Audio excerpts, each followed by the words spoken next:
अस्सलाम वालेकुम फ्रेंड्स, कैसे हैं आप सब लोग। उम्मीद करती हूँ आप लोग खैरियत से होंगे। नाज़रीन, जो आज मैं टॉपिक आपके सामने लेकर आई हूँ ये एक इन्फॉर्मेशन है और मैं आज उन लोगों की बात कर रही हूँ जो कि वेस्टर्न कंट्रीज़ में रहते हैं। ठीक है, America, Europe, USA, Australia, Germany, wherever it is. और ऐसे अगर वो पेरेंट्स हैं, ठीक है, तो उनको अपने बच्चों के हवाले से क्या चैलेंजेस जो हैं वो वेस्टर्न कंट्रीज़ में जो हैं वो दरपेश हो सकते हैं। अब मैं मोस्टली चूँकि मेरा भी यहाँ मेरे जो बच्चे हैं उनकी सारी एजुकेशन यहीं की हुई।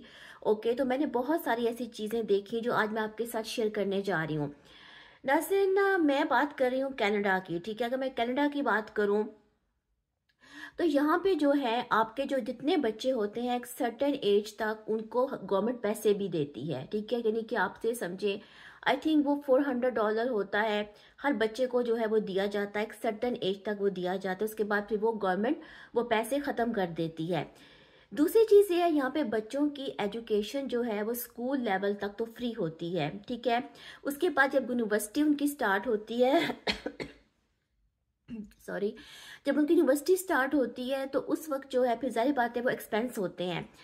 अब यहाँ पे नाज़रीन, चूँकि ये एक ऐसा माशरा है जो कि मल्टी कल्चर है, यानी हर किस्म के कल्चर, मज़हब और कौमियत के लोग यहाँ पर मौजूद हैं। तो जब स्कूल लेवल पे मैं बात कर रही हूँ, यानी कि यहाँ पे स्कूल्स का जो लेवल है एक तो होता है 8 तक, इसको कि आप समझ लें कि वो पब्लिक स्कूल होते हैं। ओके, और उनका जो लेवल होता है वो 8 क्लास तक होता है। उसके बाद जो है वो हाई स्कूल स्टार्ट हो जाता है जो कि 4 साल का होता है, यानी कि जिसमें कि 9th 10th फर्स्ट ईयर और सेकेंड ईयर ये क्लासेस होती हैं। अब नाज़रीन, जब बच्चे जो हैं वो 4th या 5th क्लास में जाते हैं, आई थिंक 5th क्लास में, तो उस वक़्त जो है यहाँ के जो स्कूल की आपकी एडमिनिस्ट्रेशन है वो आपको घर में एक पेपर भेजती है। ओके, जिसमें उन्होंने ये लिखा होता है कि वो इस लेवल पर, यानी कि इस एज में बच्चों को एक मखसूस एजुकेशन देना चाहते हैं जिसको कि हम सेक्स एजुकेशन कहते हैं। ठीक है, अब नाज़रीन, एज ए पेरेंट्स, ठीक है, एज ए मुस्लिम भी, ठीक है, हम लोग ये सोचते हैं कि क्या हम अपने बच्चों को इस टाइप की एजुकेशन दें या ना दें। ओके, लेकिन अगर हम अपने बच्चों को ऐसी एजुकेशन में नहीं जाना चाहते, नहीं डालना चाहते, तो हम सिग्नेचर कर देते हैं ओके कि हमने नहीं बच्चों को ये पढ़ाना। लेकिन नाज़रीन, मैं आपको एक बात बताऊं कि अगर आपके बच्चे ये एजुकेशन नहीं हासिल करते जो स्कूल में उनको दी जाती है, ओके, तो वो अपने इर्द गिर्द अपने क्लास फेलो से ये हासिल कर लेंगे, क्योंकि जो इधर के लोग हैं, जो गोरों के बच्चे हैं, ब्रिटिश जो कम्युनिटी है, उनके बच्चे तो लाजमी ये एजुकेशन हासिल करेंगे। ठीक है, अब इस एजुकेशन के क्या प्रॉस एंड कॉन्स हो सकते हैं। एक तो बच्चे अपनी एज से बहुत जल्दी वेल अवेयर हो जाते हैं। ठीक है, उनको हर किस्म की अवेयरनेस आ जाती है। दूसरी चीज़ ये है कि उनको जो है अच्छाई और बुराई का जो है वो पता चल जाता है। ओके, क्योंकि यहाँ का माहौल ऐसा है कि यहाँ पे सब कुछ जो है वो सरेआम होता है। ओके, अब हम क्या करते हैं कि हम क्या देखते हैं कि पाकिस्तान में अगर कोई ऐसी चीज़ हुई, कोई नेगेटिव कोई ऐसा कोई वाकया होता है, ओके, हैरेसमेंट का या कुछ, तो उसको मीडिया पे हाईलाइट किया जाता है। ओके, और दूसरी बात है कि वहाँ जो बच्चे हैं वो उनको इस किस्म की एजुकेशन नहीं है। ओके, वो इर्द गिर्द की चीज़ों से, इर्द गिर्द के मतलब जो भी उनके पास टूल्स हैं उनसे वो इस किस्म की चीज़ें हासिल करते हैं। लेकिन यहाँ पे जो एजुकेशन दी जाती है, स्कूल्स में जो बच्चों को मटेरियल प्रोवाइड किया जाता है, उसके थ्रू बच्चे जो हैं वो वेल अवेयर हो जाते हैं और उनको जो है वो अच्छाई और बुराई का पता चल जाता है। लेकिन यहाँ पे जो रहने वाले पेरेंट्स हैं उनके लिए चैलेंजिंग चीज़ ये है कि यहाँ का माहौल ऐसा है कि बच्चे जो हैं वो सब कुछ जो है उनकी नज़रों के सामने मौजूद होता है। ओके, और उनको किसी चीज़ से रोकना या उनको मना करना बहुत मुश्किल हो जाता है। ऑब्वियसली कि आपको अपनी जो ट्रेनिंग होती है बच्चों की, घर की जो ट्रेनिंग होती है, उसको बहुत ज़्यादा आपको जो है वो करना पड़ता है। बच्चों के हिसाब से उनको हर चीज़ बतानी पड़ती है। अगर आप मुस्लिम हैं तो तब भी, और अगर आप मुस्लिम नहीं हैं तो तब भी। ओके, स्पेसिफिकली मैं मुस्लिम फैमिलीज़ की बात कर रही हूँ कि उनके लिए यहाँ पे ये एक बहुत बड़ा चैलेंज है। वैसे तो यहाँ पे इस्लामिक स्कूल्स भी हैं, लेकिन इस्लामिक स्कूल्स के बाद भी हाई स्कूल होते हैं और वो इस्लामिक नहीं होते।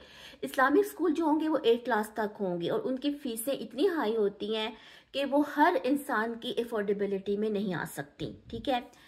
दूसरी बात है नाज़रीन कि यहाँ पे जो हाई स्कूल होते हैं जिसमें कि 9th 10th फर्स्ट ईयर और सेकेंड ईयर की क्लासेस होती हैं, तो उनका जो माहौल है वो बहुत ज़्यादा ओपन होता है। ओके, यानी कि वहाँ पे जो है वो ड्रग्स भी चल रही होती हैं, सब कुछ हो रहा होता है, बच्चों को हर चीज़ बच्चों की असेस में होती है। ओके, और जिस कंट्री में मैं रहती हूँ वहाँ पर तो एक दो चीज़ें ऐसी हैं जो उन्होंने लीगल भी कर दी हैं। ओके, तो यहाँ पे जो बच्चे हैं उनको हर चीज़ की असेस होती है और हाई स्कूल जो है वो एक बहुत बड़ा इम्तहान है पेरेंट्स के लिए भी कि उनके बच्चे जो हैं वो उस हाई स्कूल से किसी तरीके से बाखैरियत और आफियत निकल आए। ओके, क्योंकि वहाँ का माहौल ऐसा है।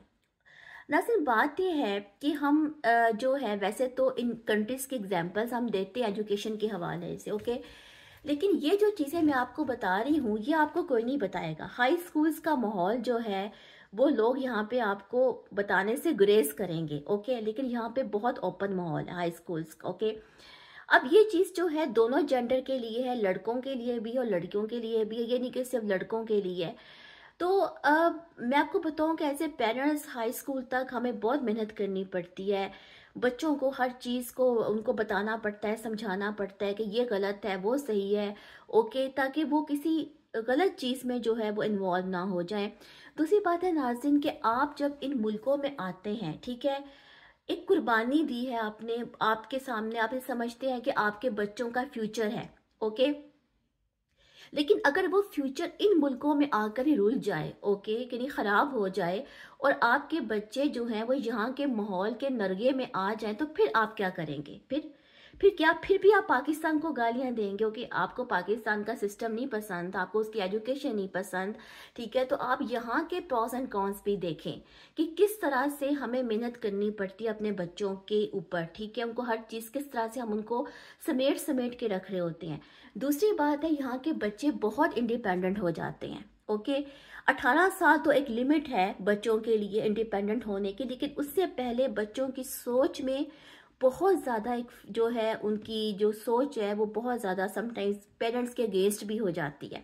ओके, क्योंकि यहाँ के बच्चे बहुत इंडिपेंडेंट हैं और वो माँ बाप पे डिपेंड नहीं कर रहे होते। एक सर्टन एज तक पहुँचने के बाद महज 22-23 साल की एज तक वो इस काबिल हो जाते हैं कि वो अपनी ज़िंदगी को एक इंडिपेंडेंटली चला सकें। ओके, तो नाज़रीन ये बहुत सारी ऐसी चीज़ें हैं जो जहाँ पे पेरेंट्स के हवाले से हैं। ओके, एक तो यहाँ का माहौल है, दूसरी बात ये है कि बच्चों की यहाँ पे फ्रीडम है और तीसरी बात है कि कल्चर डिफरेंस है, क्योंकि यहाँ कंपनी बहुत मैटर करती है। अब पाकिस्तान में अगर आप होंगे तो आपके पाकिस्तानी बच्चों के साथ पाकिस्तानी बच्चे ही पढ़ेंगे, लेकिन यहाँ पे हर किस्म के कल्चर के बच्चे होंगे। ओके, कहीं हर मुल्क से हर कौमियत से आए होंगे और आपको नहीं पता कि उनके घरों का क्या माहौल है, ठीक है, वो कैसे हैं। ओके, तो नाज़रीन ये मेरी एक वीडियो थी जो मैंने खास तौर पे उन लोगों के हवाले से शेयर की जो कि बाहर की कंट्रीज़ में स्पेसिफिकली वेस्टर्न कंट्रीज़ में रहते हैं और उनको क्या चैलेंजेस जो हैं वो दरपेश होते हैं अपने बच्चों के हवाले से।